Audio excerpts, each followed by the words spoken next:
Bismillahirrahmanirrahim. Assalamualaikum warahmatullahi wabarakatuh. Perkenalkan, nama saya Ahmad Fahri, NIM 2001040005 dari Prodi Komunikasi Penyiaran Islam semester 4 kelas KPI 4A.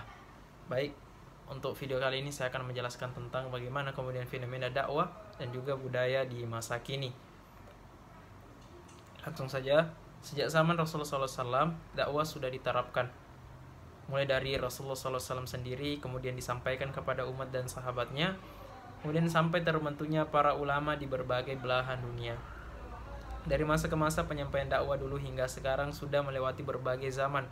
Mulai dari penyampaiannya kepada petinggi-petinggi negara dengan cara hijrah dari Mekkah ke Madinah, kemudian lalu menyebar ke berbagai benua dan belahan dunia, hingga tiba di zaman yang modern dan serba mudah dalam mengakses berbagai informasi seperti saat ini. Di zaman yang serba bisa, perkembangan dakwah sangat mudah disampaikan kepada masyarakat.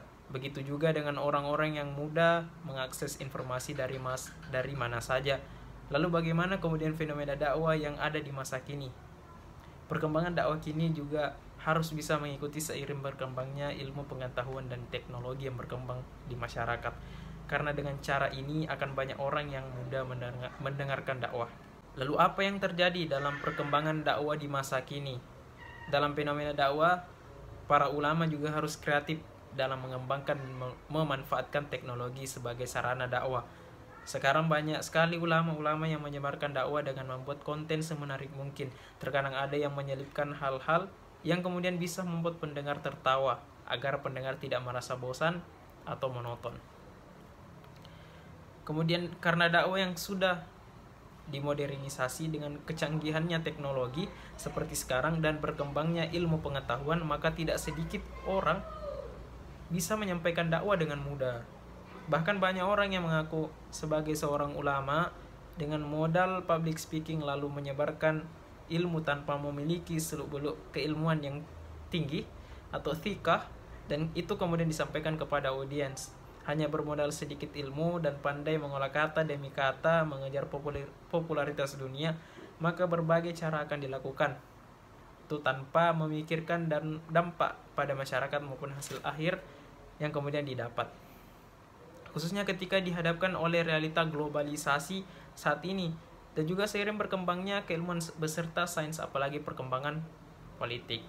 Dalam hal ini, fenomena dakwah banyak sekali menghadapi problematika yang baru, seperti bagaimana ajaran Islam dalam memahami oleh kalangan masyarakat di tengah berkembangnya teknologi ilmu pengetahuan. Dalam hal ini, sebagai pendakwah harus bisa menghadapi pertanyaan-pertanyaan orang awam agar tidak terjadi pertentangan antara pemahaman Al-Quran dan hadis dengan realitas yang kemudian ada. Kemudian tentang bagaimana masyarakat Islam bisa mengikuti perkembangan yang ada di dunia tanpa mengubah tatanan atau ajaran agama, dan juga bagaimana masalah agama tidak hanya bisa dihadapi sebagai doktrin normatis, namun juga dapat dikembangkan menjadi konsepsi operatif. Oleh karena itu, kualitas pendakwah di masa kini harus lebih berkembang dan berpikiran modern, tidak hanya memandang satu sisi saja, akan tetapi tidak menimbulkan pertentangan. Tidak lupa juga sebagai muslim harus memiliki kepekaan sosial. Untuk mempertahankan keislaman dari zaman Rasulullah SAW ke zaman modern seperti saat ini, umat muslim harus memiliki pemikiran dan pengetahuan yang luas. Maka ada 4 pola pikir yang mempengaruhi fenomena Islam di masa kini. Yang pertama, pemikiran liberalis dengan membuka pemikiran seluas-luasnya dalam menerapkan Islam di kehidupan sosial kontemporer seperti saat ini. Kemudian yang kedua, pemikiran nasional, yakni menanamkan bahwa agama Islam adalah agama yang rahmatan lil alamin, di mana Islam bisa berbaur dengan kebudayaan setempat tanpa merubah akidah dan syariat Islam. Kemudian yang ketiga, pemikiran apologis, yakni keinginan mempertahankan keislaman dalam kebenaran yang normatif dan berkiblat pada hal yang sudah baku, dan bila penyimpangan baik dalam bentuk apapun harus diakhiri. Kemudian yang keempat, poin yang terakhir, itu pemikiran dinamis, yaitu membuat pijakan atau fondasi yang kuat dalam pergerakan agama Islam yang benar dengan tingkat ketaatan yang tinggi.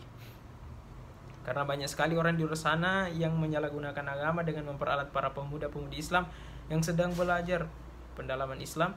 Sebagai umat Islam yang cerdas dan berakhlakul karimah, hendaknya kita harus menggali sumber informasi yang kita dapat, apakah ajaran tersebut baik untuk diri kita maupun orang lain. Mungkin seperti itu materi yang saya sampaikan mengenai fenomena dakwah dan budaya di masa kini. Terima kasih atas segala perhatian. Mohon maaf atas segala kekurangan. Billahi fisabil haq fastabiqul khairat. Assalamualaikum warahmatullahi wabarakatuh.